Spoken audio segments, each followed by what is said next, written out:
guys! Welcome back to my channel. It's me again, Gracie, and we're back for another video.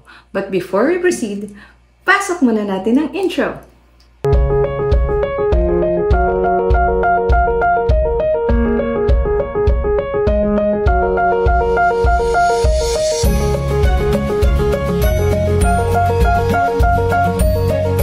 So guys, again, it's me, Gracie.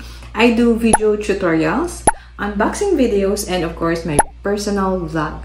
So if you think na gusto mo ang mga ganitong content, please do like, share, and subscribe to my channel. Okay. Our topic in this video is about how to send from Metrobank to Cbank. Kung sa tingin mo, ang video na ito ay para sa'yo, please watch until the end.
Ganun po ang process kung paano tayo magsisend from Metrobank to Cbank, okay?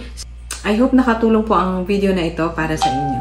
So guys, disclaimer lang po, hindi po ako nagwo-work sa Metrobank or sa Cbank and hindi rin po nila ako paid. This is all based on my own experience na gusto ko lang po i-share sa inyo. And another thing guys, please follow all my social media pages. This will be a big help for us, okay? Thank you so much and God bless us all, guys. Bye!